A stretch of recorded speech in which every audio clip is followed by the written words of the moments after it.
Well, thanks, Leanne. Welcome back to the Bridget Mabandla Justice College. And of course, as you indicated, day 4 for Lieutenant General Shadrack Sibiya, who's of course the suspended Deputy National Commissioner who's been testifying since last Wednesday. And it's been an interesting bit of testimony that we've heard. But for more analysis on what we've heard so far, just overall, we're joined by Matala Setlalogile, who's a political analyst and public policy specialist from the Wits School of Governance. And thanks so much, Matala, for coming through. Let me just start by looking at the public policy perspective. And given what we've heard so far here at the Madlanga Commission, what does this say to us about the state of governance within the South African Police Service? Second, I think holistically, when you look at the testimonies from a cumulative perspective rather than individual testimonies, it indicates a systemic governance failure for a number of reasons. I think the first, we look at the lack of oversight or failure of oversight from the political leadership.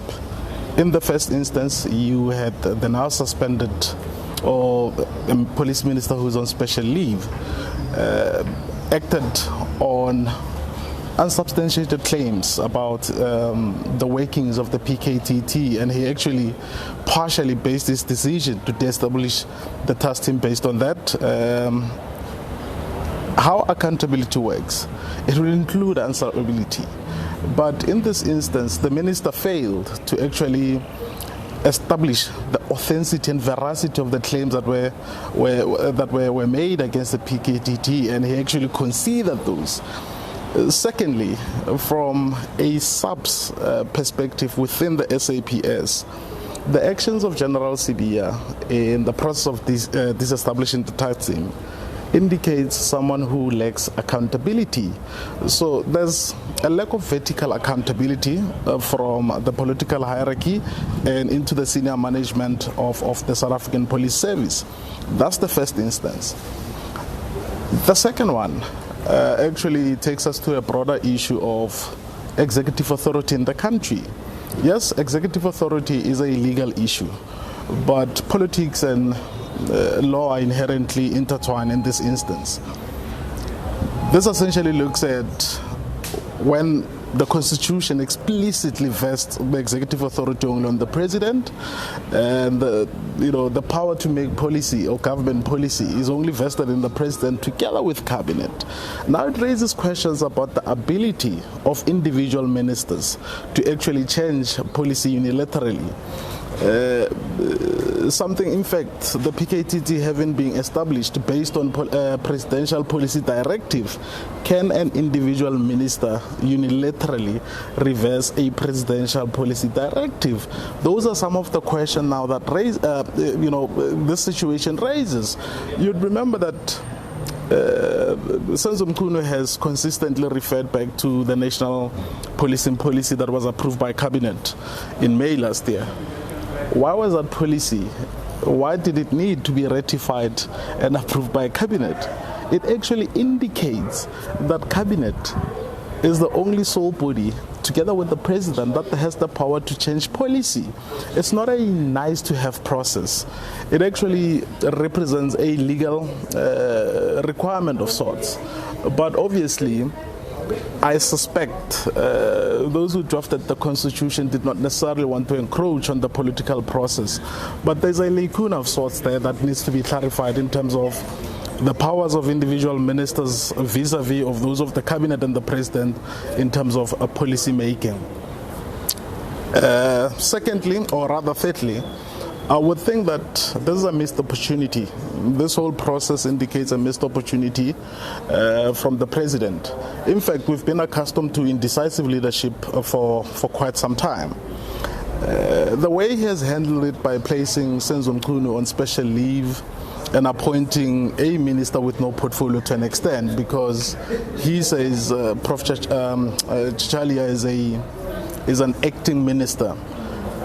Yes, legally you might have the grounds to do that, but from a moral perspective, do you now place the needs or the interest of the individual over the greater good of society? And this is in the context where society has actually lost trust in public institutions. I think this was an opportune moment for the president to restore that trust in public institutions.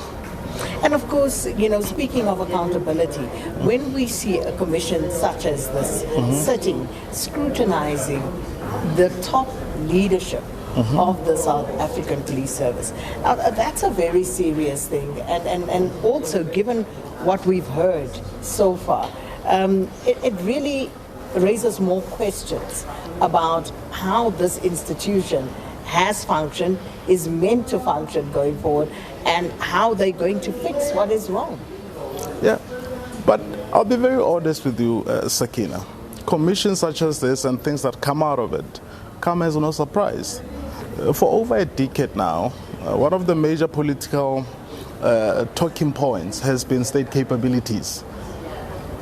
We do know that we suffer from a capability deficit when it comes to our public service.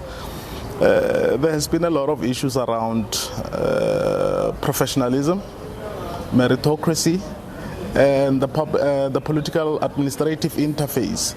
In fact, even the instance of the minister unilaterally reversing the presidential policy directive indicates that there is not a clear process in how the executive authority interacts with the administration within the SAPS. And this has not only been the case within the SAPS.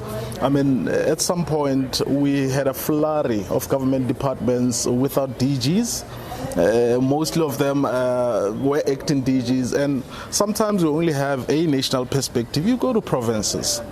There are several departments across provincial departments without permanent HODs, which essentially are provincial DGs. So this is a systemic issue across government and across all spheres of government. So the collapse of governance rather, is something that South Africans have all been accustomed to now. So this comes as no surprise.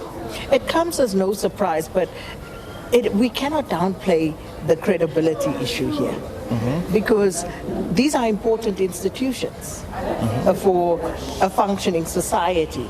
And if we hear of this sort of systemic failure within the South African Police Service, just sticking with that for a moment, it obviously, then one, it kind of allays, no fears for the public, because they've been calling for accountability as far as SAPS is concerned for a long time. They've also spoken about the fact that members of SAPS are corrupt, but this is more than just individual misconduct. It's more than just individual members who've gone rogue. This is about systemic failures within the South African Police Service. Yeah, it is deep-rooted failures within the SAPS. I think addressing that, it will not be an isolated SAPS project. There has to be some recalibration of public values or public service values, at a wider scale.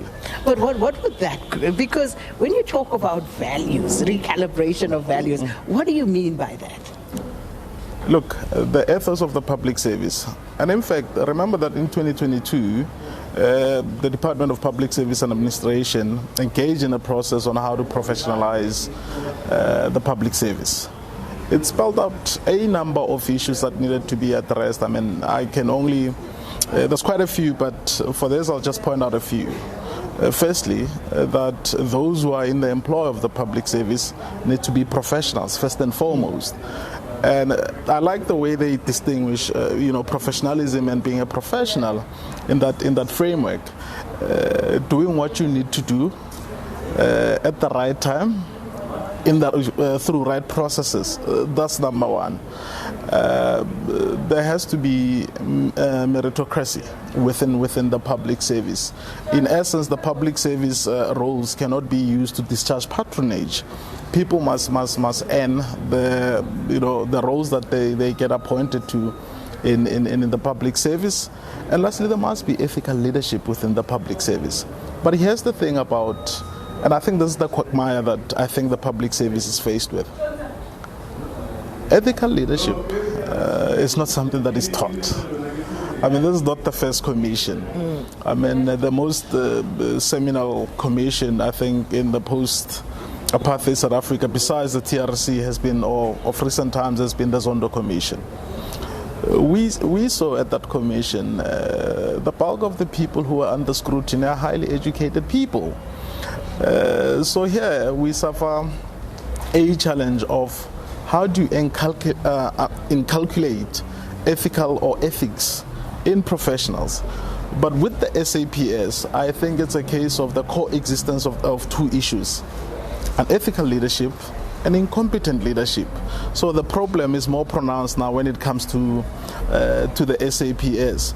But I think it will take some time to actually inculcate that ethical leadership within the public service in general, because that's something that is generally can be taught.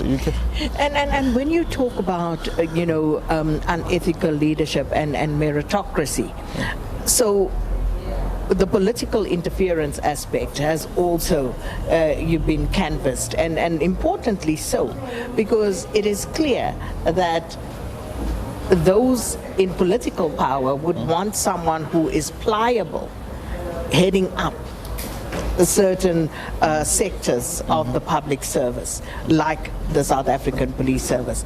And for as long as that is a factor, we're really going nowhere slowly.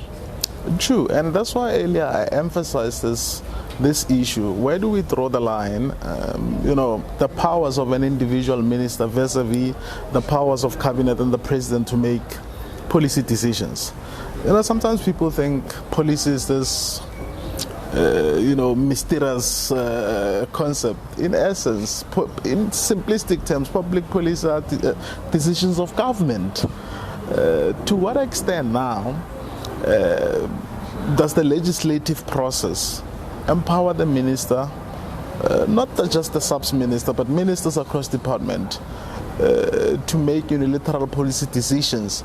And how do you ensure that those unilateral policy decisions are not for self-interested purposes? So I think there needs to be some clear framework to ensure that there is a level of accountability around the decisions that political heads of departments actually make. This is a classic case of a political principal taking policy decisions that are not necessarily in the interest of the greater good of South African society. And then, of course, going forward, as you say, the ripple effects are felt right across the public service, because this is a microcosm of what is happening across the broader spectrum. Hence, more importantly, the reason to find solutions to what is happening here, so that hopefully you can transplant some of those to other sectors. Precisely. Remember the terms of reference of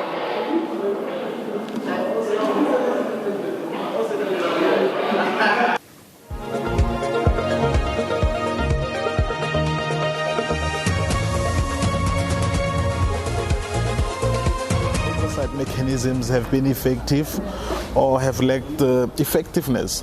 Those are not only issues that are applicable to the subs. Those are issues that can actually be proliferated to other government departments. And I think once we get oversight being effective here, that model maybe can be transplanted to other government departments, and I think it will assist in establishing effective oversight mechanism, hopefully so. And not forgetting the reason for the infiltration of these criminal cartels is because we have a system in the government procurement system that allows for that sort of infiltration, and which one could argue has given rise to a lot of what is going on. Yeah, remember we talked about values earlier. Remember, in the past 30 years, it has been commonplace in the country that certain political figures have been accused of corruption, but there was failure to act from law enforcement agencies, obviously because of political interference that has proven over and over again. What that does, it breeds a culture of impunity in society. And when law enforcement consistently fails to act against those alleged misconduct against certain political figures, it tends to embed the culture of corruption, impunity in society and lawlessness. And these are the results of failure to act over the past 3 decades. And of course, that failure to act means we also see a recycling of individuals.